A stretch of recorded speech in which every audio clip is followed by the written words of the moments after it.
Hey Niner gang, the vibe in the Bay is different today.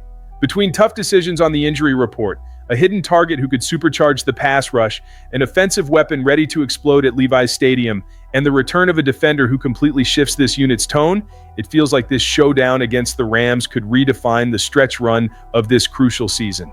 Any doubt this roster is ready to answer under real pressure? You won't believe what we've got lined up today. So sit down, drop a like, lock in, and let's dive straight into everything surrounding your 49ers. Because if there's one thing that separates a true Super Bowl contender from a team that's just filling out the schedule, it's how it responds when the roster starts falling apart in the training room. And that is exactly where the 49ers are being tested in this pivotal week against the Rams. The final injury report is out, and the first reaction is that wild mix of relief and concern, like the faithful just strapped into a roller coaster with no brakes.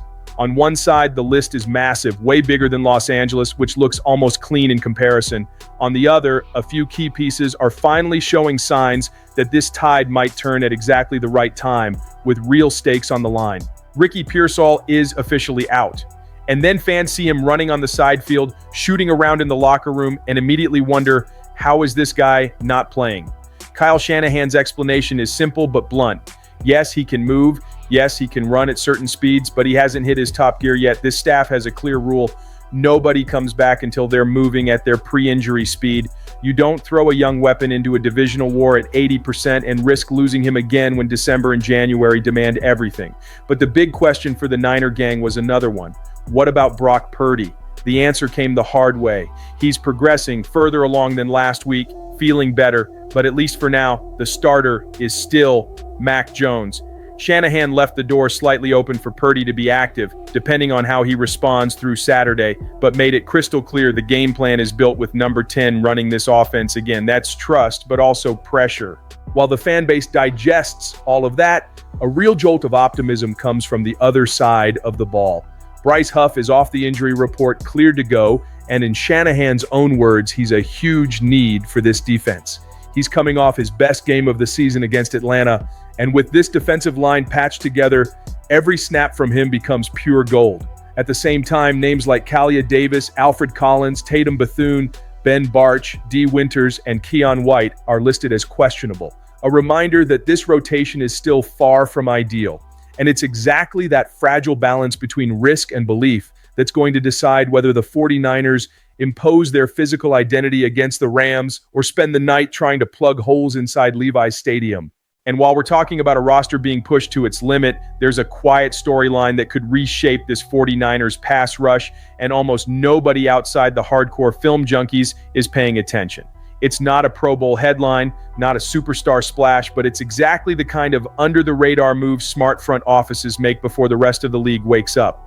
A hidden target stashed on another team's practice squad, sitting there waiting for the right call from a real contender that knows how to develop trench talent. That name is Simeon Barrow Jr. If you follow college ball, you might remember him from Michigan State and Miami.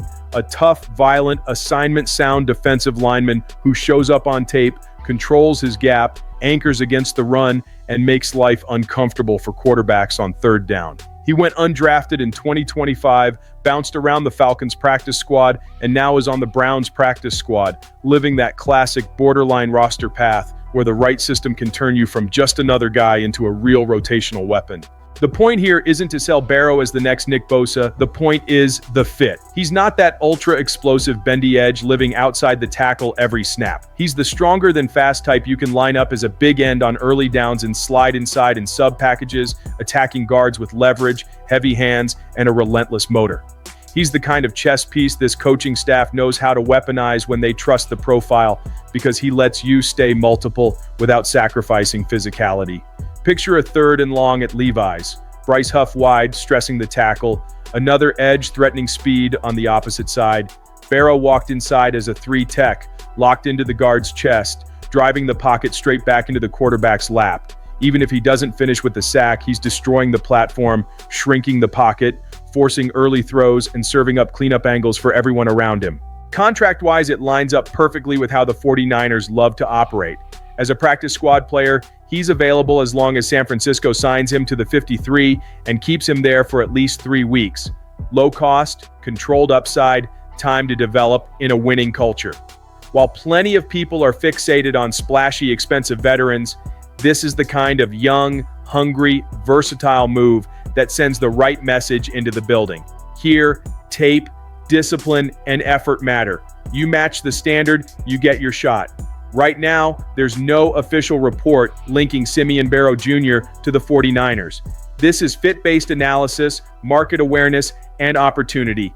But if the goal is to keep this pass rush heavy, creative, and relentless, even with injuries piling up, his name absolutely needs to be on the internal list in Santa Clara. And if you think the high point of the day is just this potential stealth move, hold on, because what comes next has the potential to light up the entire NFC West. After the drama of that first clash against the Rams, a lot of people doubted whether the 49ers had the juice to repeat it. It was a Thursday night in LA, shorthanded roster, morale shaken after the loss to Jacksonville, and two key offensive pieces, Brock Purdy and Ricky Pearsall, out. It looked like a setup for disaster, until Mac Jones and Kendrick Bourne flipped the script in front of everybody.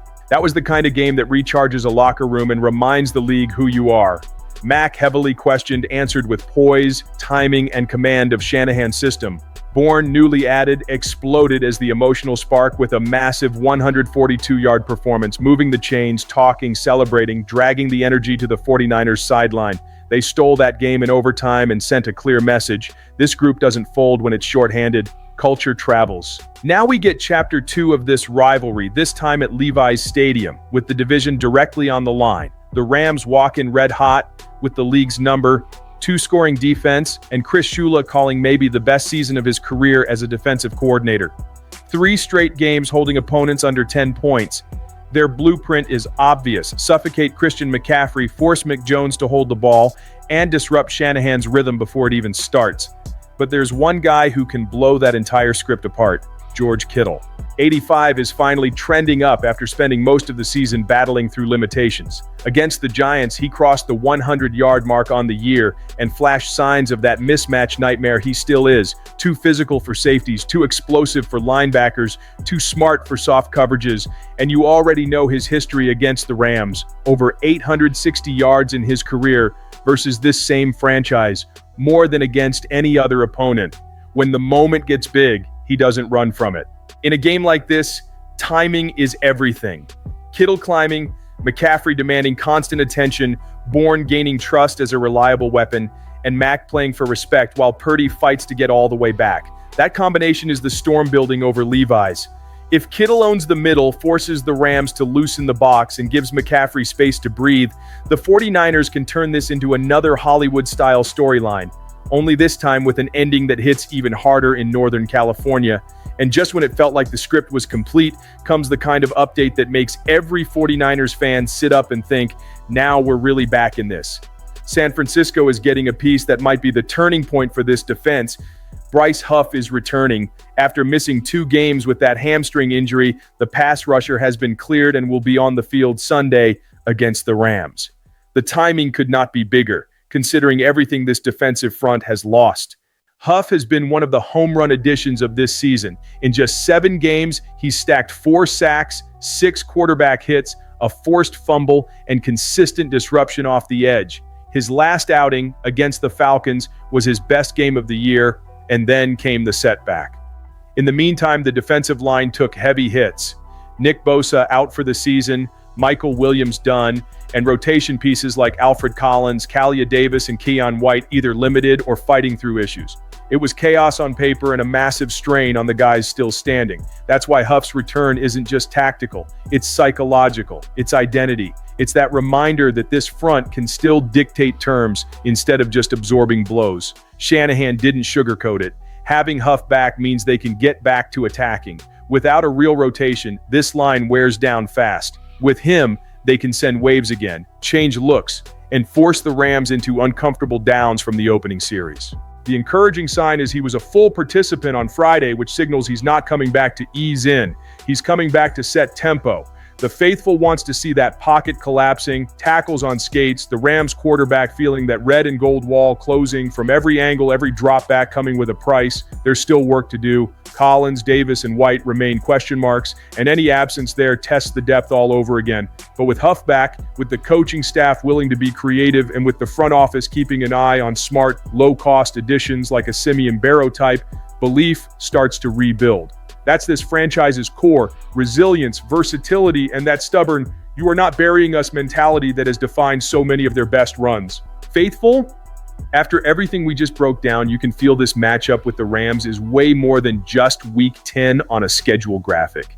It's a test of how this team manages injuries, how deep this defensive line really goes, how big George Kittle can be on a statement night, and whether Mac Jones in this locker room can steady the ship while Brock Purdy claws his way back to full strength. If this group clicks now, nobody is going to want to see them in January.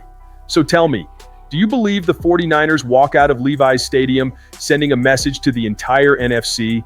Drop your thoughts in the comments, smash that subscribe button, share this with another 49ers fan, and let's ride through this battle together.